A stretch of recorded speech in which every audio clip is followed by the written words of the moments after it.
కళ్యాణం కొరకు ఆ పరమశివుడు అనేక ప్రదేశాల్లో ఆవిర్భవించాడు. ఆయన లీలా విశేషాలు ప్రదర్శిస్తూ పూజలు, అభిషేకాలు అందుకుంటున్నాడు. అలా ఆ స్వామి కొలువై ఉన్న పరమ పవిత్రమైన క్షేత్రాల్లో ముక్తేశ్వరం ఒకటి.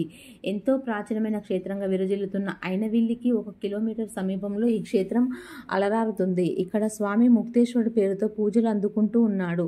ఈ ముక్తేశ్వర ఆలయము తూర్పుగోదావరి జిల్లాలోని అమలాపురం రెవెన్యూ విభాగంలో అయినవిల్లి మండలం కోనసీమ డెల్టాలో ఉంది. ఇది గోదావరి నదికి దగ్గరలో ఉన్న గౌతమి గోదావరి నదికి సమీపంలో ఉంది. కోనసీమకు ప్రసిద్ధి చెందిన ఈ గ్రామ పరిసర ప్రాంతాలు చాలా అందంగా ఉంటాయి. పచ్చటి ప్రకృతి, పంట కాలువలు, అక్కడక్కడ లంకా గ్రామాలు, కొబ్బరి తోటలు, మామిడి చెట్లు, గోదావరి నది ఒడ్డు, ఇలా ఎన్నో అందాలన్నింటినీ సంతరించుకున్న గ్రామం ముక్తేశ్వరం. ముక్తేశ్వర ఆలయము కాకినాడకు దాదాపు 60 కిలోమీటర్ దూరంలో ఉన్నది. మరి ఆలయ విశిష్టత గురించి తెలుసుకుందాము. ఒక పురాతన ఆలయము. పురాణాల ప్రకారం ఈ గ్రామాన్ని ముక్తేశ్వర స్వామి దేవాలయంగా పిలుస్తున్నారు. ఒకదానికి ఎదురుగా 2 శివాలయాలు ఉండడం ఇక్కడి ప్రత్యేకత. మొదట ఎదురుగా ఉండే దేవాలయంలో ఉన్న దేవుణ్ణి క్షణముక్తేశ్వరుడు అని పిలుస్తారు. ఈ ముక్తేశ్వర స్వామి దేవాలయంలో శివలింగం చిన్నదిగా రుద్రాక్ష ఆకారం పోలి ఉంటుంది.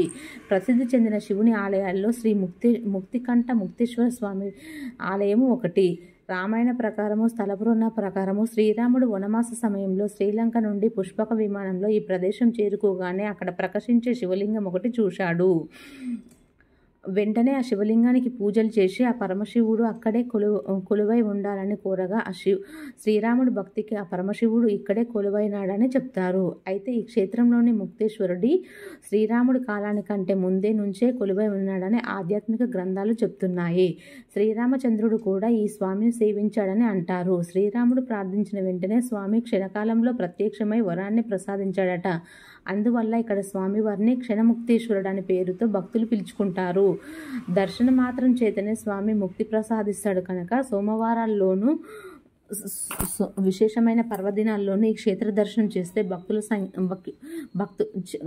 క్షేత్ర దర్శనం చేసే భక్తుల సంఖ్య ఎక్కువగానే ఉంటుంది. ఈ ముక్తేశ్వరంలో నూతనంగా షిర్డీ సాయిబాబా ఆలయాన్ని శివాలయం వద్ద నిర్మించబడినది. అలాగే ఈ గ్రామానికి సుమారు 2 కిలోమీటర్ల దూరంలో అయినవిల్లి గ్రామంలో మహాగణపతి ఆలయం కూడా ఉన్నది. ముక్తేశ్వర స్వామి ఆలయం దర్శించిన తర్వాత మరికొన్ని ఆధ్యాత్మిక పర్యాటక ప్రదేశాలను దర్శించవచ్చు. అయినవెల్లి కాకినాడకు 72 కిలోమీటర్ల దూరంలో, రాజమండ్రికి 55 కిలోమీటర్లు, అమలాపురానికి 12 కిలోమీటర్ల దూరంలో ఉంది. గోదావరి నదిపై ఆవలకల కోటిపల్లికి వెళ్ళుటకు పండు ఉంది. గోదావరికి నీరు లేనప్పుడు పడవలు నడుపుతారు. అమలాపురం, రాజోలు, రావులపల్లిలకు బస్సులు ఉన్నాయి. ఆటోలు, ట్యాక్సీలు కూడా సమీప గ్రామాల మధ్య తిరుగుతుంటాయి.